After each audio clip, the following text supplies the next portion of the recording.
Hola mis amados hermanos, Dios sea bendiciéndolos grande y abundantemente en todo. De verdad que es una maravilla poder abrir los ojos y saludarlos nuevamente, hermanos, y asimismo desearles lo mejor de lo mejor, pero primeramente en Dios. Hoy quiero darles un tema muy especial titulado Dios te bendice. Así es, mi hermano, Dios quiere bendecir tu vida. El desierto es más difícil cuando no hay fe. El problema es más grande cuando no se confía en Dios. Es una ardua tarea pretender perseverar si no hay renovación. Pero la fe y las fuerzas son restauradas en la presencia misma del Señor. La esperanza es renovada cuando logramos ver por la fe a Dios sentado en su trono con todo poder. Y asimismo, hermano, Proverbios capítulo 3 del 5 al 10, este pasaje nos enseña instrucciones de Dios que debemos seguir para ser bendecidos. Así es, actitudes que debemos evitar para no experimentar el dolor y los maravillosos resultados cuando caminamos en la palabra del Señor. ¿Sí? ¿Qué acciones debemos realizar, hermano? Confiar en Dios, como dice en Proverbios 3, 5. ¿Sí? El deseo del Señor es que confiemos en Él. Con frecuencia Jesús, antes de hacer un milagro, preguntaba a quién lo iba a recibir. ¿Crees? También nos dice la Biblia que sin fe es imposible agradar a Dios. También Jesús a sus discípulos les preguntó varias veces, ¿por qué estáis con miedo? ¿Cómo no tenéis fe?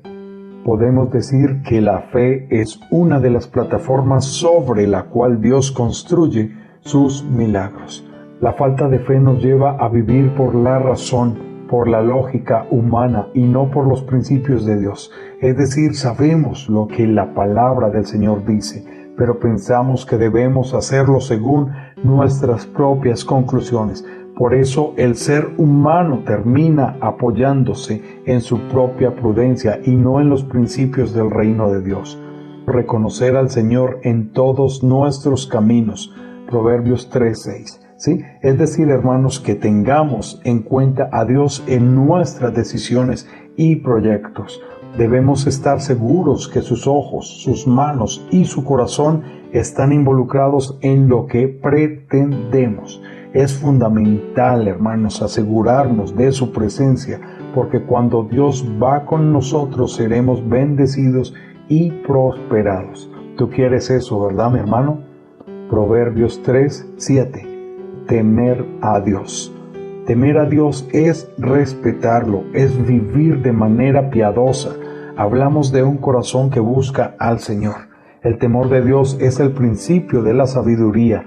En cambio, el necio e insensato menosprecia la enseñanza e instrucción divina. La falta de temor de Dios promueve y lleva al hombre a la práctica del pecado y por ende la corrupción de su propio ser.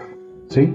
El temor de Dios es lo que nos permite ver el veneno de la manzana que el enemigo oculta cuando nos ofrece la tentación.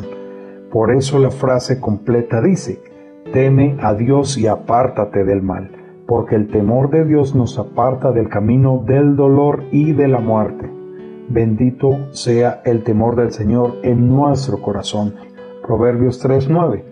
Honrar es reconocer, reverenciar, dar valor, presentarse, ¿sí? Honrar a Dios aquí es aceptar no solo con palabras, sino con acciones que Dios es el dueño de todas las cosas. Darle de tu vida alabanza. Tú eres alabanza delante de Dios y ofrécete en alabanza, obedeciendo a Dios y haciendo las cosas como para el Señor. Que todo lo que soy, tengo y puedo llegar a recibir viene de la mano del Señor, porque Él es el dueño y creador de todas las cosas. Recordemos aquí que Dios en su palabra dice: yo soy quien te da el poder de hacer las riquezas. ¿Sí?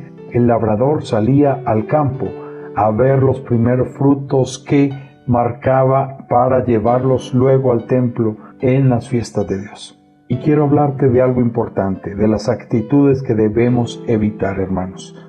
Como primero, no apoyarnos en nuestra propia prudencia. Segundo, no ser sabios en nuestra propia opinión. Con facilidad emprendemos proyectos sin tener en cuenta a Dios o simplemente hacemos una rápida oración pidiéndole su bendición y concluimos que Él nos debe bendecir pues somos sus hijos, pero no hemos preguntado en realidad qué es lo que Él quiere. Muchas veces por el afán o por las apremiantes circunstancias, ¿sí?, se toman decisiones que comprometen la familia, el futuro o el patrimonio sin tomarse un tiempo para ir delante de Dios y escuchar su consejo en el secreto, allí en tu cuarto de guerra, en tu lugar donde tú hablas con Dios y estás en intimidad con Él, ¿sí? Pero ¿qué promete Dios? ¿Qué promesas de bendición tiene para ti? Dios enderezará nuestra vida, como lo dice Proverbios 3, verso 6 en la parte B. Quizá hay cosas en nuestra vida que se necesitan ajustar. Tal vez otras requieren intervención divina porque están desalineadas, es decir, que no están en línea con la voluntad de Dios. Quizás nuestros pies andan por malas veredas o por caminos torcidos y el Señor traerá rectitud a nuestro caminar. Él enderezará nuestras veredas, ¿sí? El Señor enviará sanidad y renovación como parte de sus promesas de bendición. Proverbios 3:8. Dios traerá sanidad para exterior, o sea, para tu cuerpo, e interior, por eso habla de los huesos. Dios restaura lo dañado y renueva al cansado. El Señor traerá alivio, descanso, refrigerio, renovación a tu vida, hermano. Y cuando, mi hermano, estés cansado o fatigado o fatigada, en la presencia de Dios hallarás descanso y fortaleza. La solución no está en renunciar, sino en renovar su corazón en Dios. Cuando el cristiano vive y camina en su propia opinión, se fatiga, se cansa, recibe heridas y sufre pérdidas. Pero cuando teme al Señor y se aparta del mal, será restaurado, sanado y recibirá de Dios descanso para su alma. ¿Sí? También Dios envía abundancia. Proverbios 3:10. Un granero vacío representaba para el judío el fracaso de la cosecha que terminaba. Eran los vanos resultados de su esfuerzo y trabajo.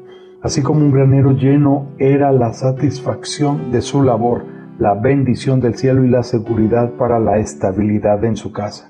Tus graneros, hermano, tus graneros representan tu familia, tu casa, tu trabajo, tu negocio, tu patrimonio, y por causa de tener en cuenta los principios mencionados, Dios derramará abundancia sobre tu casa, créelo, mi hermano, y sobre toda la obra de tus manos. Debes creer, debes tener fe para recibir esas bendiciones que Dios te quiere dar. El Señor llenará con gozo el corazón de sus hijos. Proverbios 3:10 en la parte final. El lagar era el lugar donde se pisaba la uva para obtener su jugo y el posterior vino. En la palabra de Dios el vino representa gozo, bienestar, alegría. Entonces Dios promete derramar gozo en el corazón de sus hijos. Este es muy importante, pues la Escritura dice que el gozo del Señor es nuestra fortaleza. El gozo fortalece y transforma la actitud del Hijo de Dios frente a la vida. Entonces, mi hermano, aquí para concluir, Dios quiere lo mejor para sus hijos. Siempre está dispuesto para bendecir y guardar la vida de los suyos, para bendecirte a ti, mi hermano. Atendamos su consejo primero y caminemos por el sendero de su bendición. Si quieres recibir la bendición, debes estar al lado de quien la tiene. Y ese es Dios, que quiere bendecir tu vida, porque Dios te bendice. Dios te siga bendiciendo, hermano.